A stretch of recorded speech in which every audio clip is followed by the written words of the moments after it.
É porque necessitais de perseverança, para que depois de haverdes feito a vontade de Deus, possais alcançar a promessa.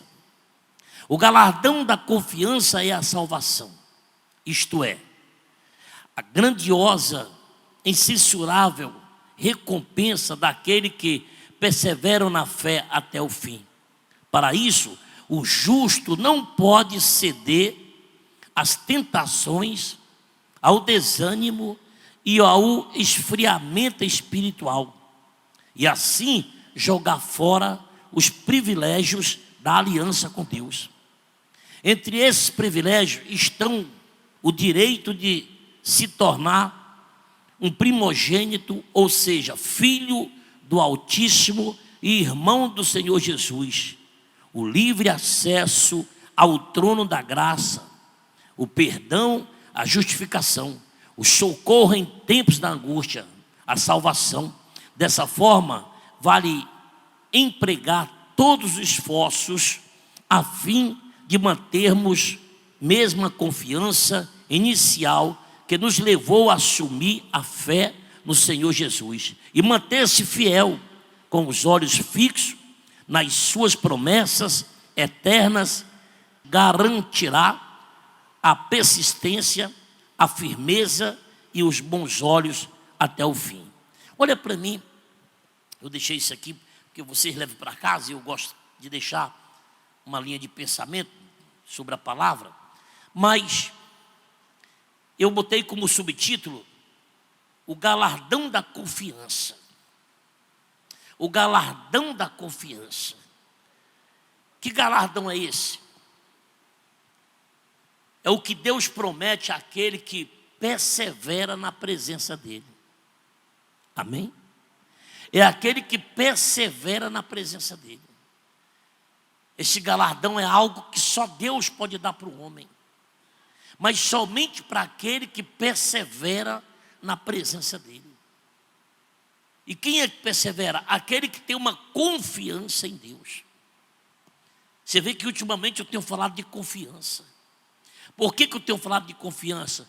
Porque por falta da confiança, muita gente tem abandonado a sua fé, tem abandonado a sua salvação, tem abandonado o direito de receber a promessa. Muita, mas é muita gente. Por não ter confiança, o que acontece? Ela começa a esfriar. E aí a dúvida entra, vem a dúvida, aí vem o medo. Por quê? Porque você deixou de confiar em Deus. A pessoa que anda na confiança de que Deus é Deus, você pode observar que ela é conhecida pela ousadia. Ela é conhecida pela perseverança. Ela é conhecida no falar. Ela é conhecida no agir. Já a pessoa, quando não tem a confiança em Deus, você vê que ela bota muito antes qualquer palavra, se, talvez. Não é assim? A pessoa sem a confiança com Deus, ela fala muito se isso, se aquilo, talvez isso, talvez aquilo, porque tudo isso é uma falta de confiança daquilo que ela quer alcançar. Você já percebe logo.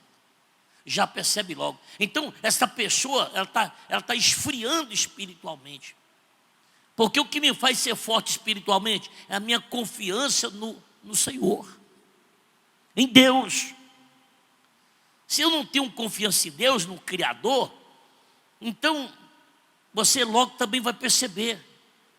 Eu já não ando como andava antes, já não me visto como me vestia antes, eu já não falo como falava antes.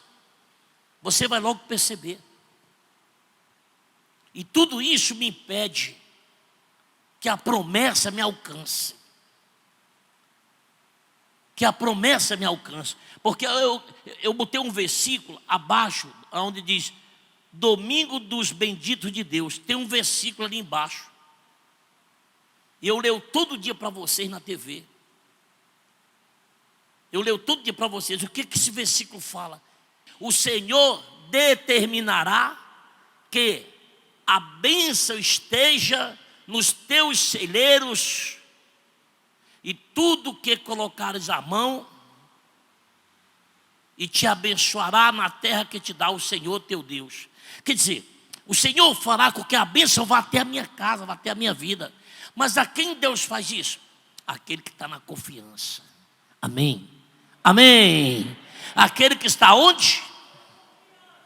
Aquele que está na confiança. Aquele que não abre mão do seu Deus. Aquele que não abre mão de ser fiel ao seu Deus. Aquele que tudo que faz é confiando. Se ele vai dar o dízimo, dou porque confio na palavra dele. Se vai dar uma oferta, eu dou porque confio na palavra dele. Se é uma campanha, eu vou fazer a campanha porque eu confio na palavra de Deus. Se é aquele que não vou faltar à igreja, por quê? Porque eu tenho que estar em comunhão com Deus. Eu preciso estar em comunhão com Deus. Para quê? Para que as promessas me alcancem. Amém, irmãos? Amém. A fé é isso. A Bíblia fala que nós temos que viver de fé em fé. Dentro da igreja ou fora da igreja, eu tenho que manifestar a fé. Olha o que diz aqui, Romanos 10, 12 ao 13. O que ele diz? Porquanto não há diferença entre judeu e grego, porque um mesmo é o Senhor de todos, rico para com todos os que invocam. Olha aí, rico para com todos que invocam. Porque todo aquele que invocar o nome do Senhor será salvo. A riqueza da misericórdia, do perdão e da bondade de Deus é tão sublime que ele proporciona a qualquer pessoa que invocar o seu nome a oportunidade de ser salva. Olha aí, gente, de ser salva. Para os judeus, esse raciocínio era difícil compreensão, porque estavam acostumados a ouvir que eles eram o único povo escolhido por Deus dentre as nações. Porém, esse privilégio deixou de ser somente deles no momento em que o Senhor Jesus veio a este mundo para dar a sua vida por toda a humanidade. Para Deus, não importa se quem o invoca é judeu, grego, romano ou de qualquer outra nacionalidade, e tampouco os seus pecados cometidos. O que ele vê é a sinceridade da fé no seu Filho Jesus, ao citar um trecho da Escritura.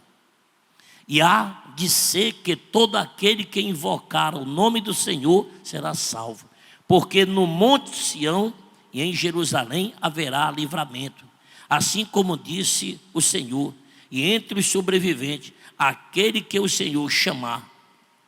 Paulo quis ratificar que a porta da salvação está aberta a todos que invocarem o Senhor. Olha para mim, por favor, pessoal. Preste atenção. É por isso que eu até com a minha esposa, a gente conversa muito, e alguns pontos a gente não concorda um com o outro. Eu digo para todo mundo, a minha esposa é muito crente. O que eu quero dizer com isso? Eu não sou? Sou. Mas quando eu falo muito, você vê que eu acrescentei. Eu sou crente e ela é muito crente. Eu dei um acréscimo aqui. Tem certas coisas que nós carregamos conosco e que às vezes é desnecessário. É desnecessário. O que foi que Paulo disse aqui? Paulo disse, olha, porque Paulo na Bíblia foi um dos maiores pregadores da graça de Deus. Paulo, ele com a pregação, ele eliminou muito a lei, porque a lei era aquela situação, olho por olho, dente por dente. Não tinha muito perdão, era, Na vinda do Senhor Jesus, a lei não que a lei ficou esquecida ou desapareceu da Bíblia, não, está no Velho Testamento. Mas a lei, ela ficou em segundo plano. Por quê? Porque a vinda de Jesus veio para trazer ao homem a possibilidade do homem se reportar a quem? A Deus, que não existia no Velho Testamento. O homem se reportava a quem? Ao profeta. Quando Jesus veio, o véu foi rasgado. Ele trouxe o Espírito Santo e nos deu a condição de nos reportar direto a Deus. Direto a Deus. E Paulo, como um dos maiores pregadores da graça, Paulo está dizendo aqui o seguinte. Paulo está dizendo o seguinte, que quando o homem invoca a Deus, seja ele quem for, grego, judeu, porque naquela época era judeus, hoje não. Hoje é grega, qualquer um. Pode ser pecador, o que for, invocou a Deus, ele tem a presença de Deus. Basta que ele invoque a Deus, basta que ele persevere em querer servir a Deus. O merecimento não está apenas porque eu sou um cristão, mas o merecimento está na vida daquele que busca a Deus, daquele que persevera na presença de Deus. O que é perseverar na presença de Deus? É aquele que não larga Deus. É aquele que em casa ele é uma pessoa de Deus, na rua ele é uma pessoa de Deus, no trabalho é uma pessoa de Deus, na escola, na faculdade, aonde quer que ela vá, ela é identificada como uma pessoa de Deus. Não porque ela veste um vestido longo, não porque ele anda de camisa branca comprida, não é isso não, pessoal. Porque se o comportamento diante de Deus fosse pelas minhas vestes, só pelas minhas vestes, aí era muito bom. Mas é o meu comportamento, como homem. É o meu comportamento como homem, perante o meu próximo. É isso que Deus observa no homem. Estou na igreja, estou na rua, estou no trabalho, mas aonde quer que eu chegue, as pessoas têm que perceber que eu não sou igual a qualquer um. Não por orgulho, não por vaidade, mas por uma questão de princípio. Eu sou um homem de Deus, respeito as pessoas e quero ser respeitada por elas. Então todo mundo vai perceber, por que esse cara é disciplinado? Por que ele não fuma? Por que ele não bebe? Por que ele não gosta de piada imoral? Por que ele não gosta de estar no meio da folia? O que há? Logo, logo vão perceber. E todo mundo vai gostar de mim como eu sou. Vai gostar. É isso que Deus quer. De nada adianta eu botar um vestidão, de nada adianta eu botar aqui, não usar brinco, não usar pintura, não usar nada, mas meu comportamento é ando intrigado com as pessoas, crio confusão com as pessoas e tal, e crio situações que o pessoal fala, olha, do que adianta isso, ó, do que adianta isso, do que adianta aquilo. Não. Então Paulo está falando daquela pessoa temente a Deus, que persevera na presença de Deus, que procura agradar a Deus. Esse vai ser salvo. Diga graças a Deus. Esse vai ser salvo. É esse que Deus vai abençoar. Amém. O que ele fala mais aqui? No Salmo 81, do 13 ao 16. Ele diz assim: se meu povo me tivesse ouvido, se Israel andasse nos meus caminhos, em breve abateria os seus inimigos e viraria a minha mão contra os seus adversários. Os que odeiam o Senhor ter-se-lhe sujeitado, e o seu tempo seria eterno, e o sustentaria com o trigo mais fino, e o fartaria com o mel saído da rocha. Diga glória a Deus. Olha que Deus fala através do salmo, do salmista aqui. Se o meu povo me ouvisse.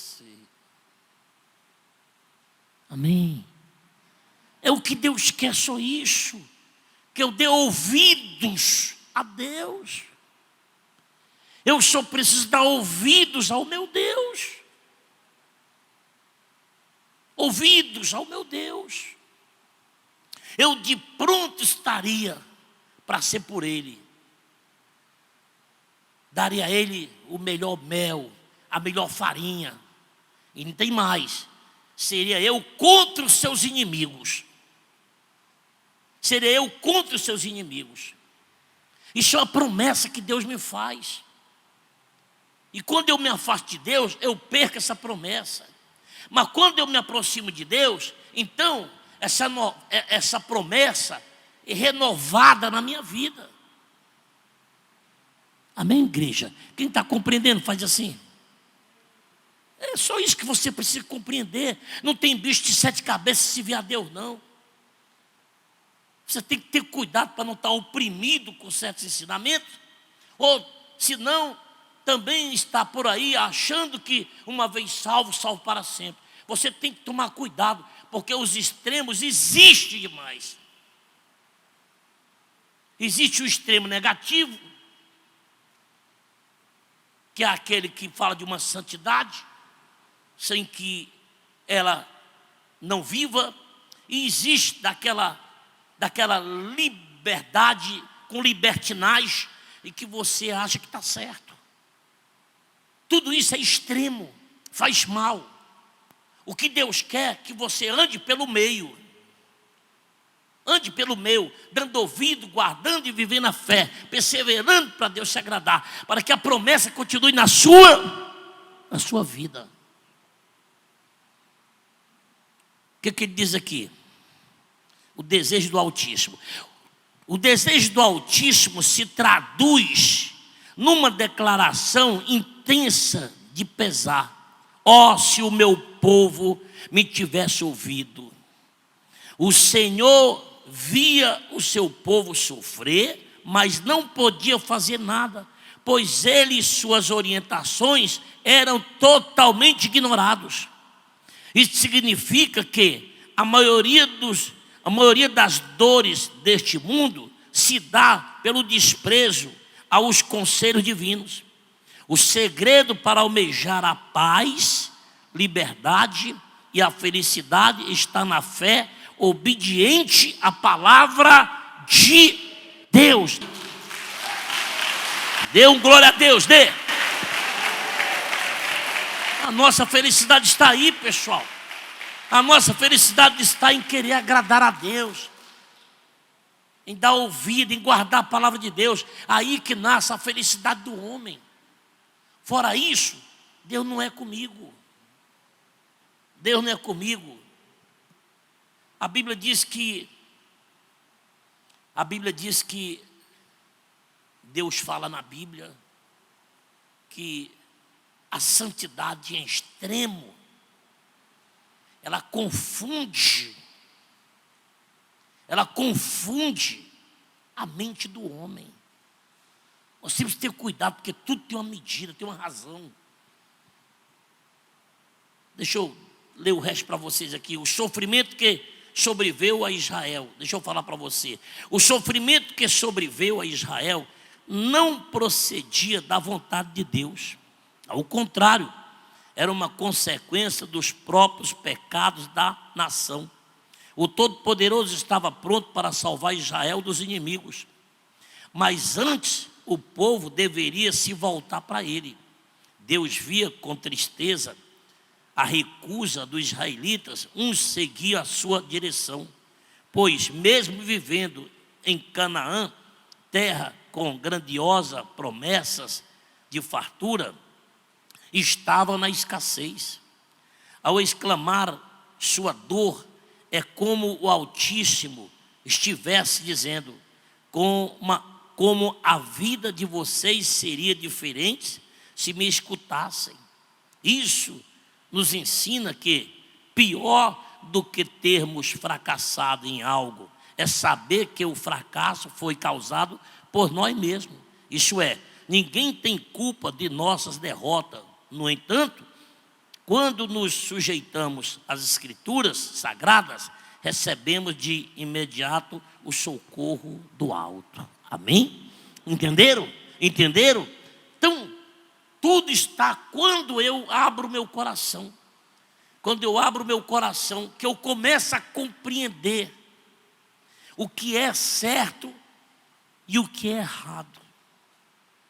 Quando eu começo a compreender o que é certo e o que é errado, a minha vida vai ter que mudar. Deus vai ter que me abençoar, porque é promessa de Deus. Por isso que ele diz: se o meu povo tivesse me escutado. Ou seja, muitas coisas não aconteceriam na vida deles. Por quê? Porque eu de pronto seria contra o seu inimigo. Daria a ele o mel que sai da rocha. Daria a ele uma das farinhas a mais fina. Ou seja, ele estaria abençoado por mim. Mas o meu povo não quis me escutar. Por conta disso, a promessa está distante deles. E quando se quer a promessa de Deus, é necessário eu me aproximar do dono da promessa. Você tem que se aproximar do dono da promessa. Eu não estou falando aqui de fanatismo, até porque não gosto. O fanatismo tira o entendimento. O fanatismo é falta de entendimento. Mas eu estou falando de estar perto, é andar na presença de Deus. Amém? Você pode observar. Vou falar uma coisa para vocês aqui. Eu falo muito para quem é de Deus. O culto pela manhã, por exemplo. O culto pela manhã é um culto trabalhoso vir à igreja. Porque hoje choveu. Está difícil o ônibus. Está difícil o Uber. Quem tem carro, a gasolina está cara. Mas você já imaginou o quanto você agrada a Deus estando aqui pela manhã, só por conta de todas essas dificuldades?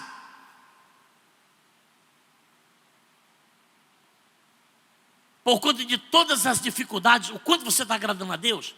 Imagina Deus vendo você ser o dinheiro da gasosa. Imagina Deus vendo você, que você está pedindo Uber, o Uber não vem. Imagina Deus vendo você e pegar o ônibus não está aí também. Imagina Deus vendo você da distância que você vem até a igreja.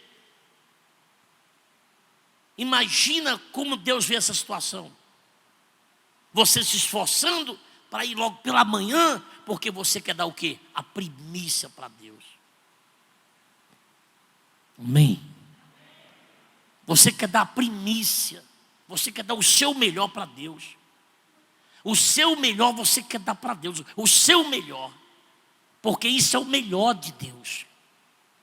Não, eu vou à tarde. Quando eu já fiz tudo, já comi. Estou feito aqui um canapum, minha barriga. Agora eu vou para a igreja. Não vou à noite.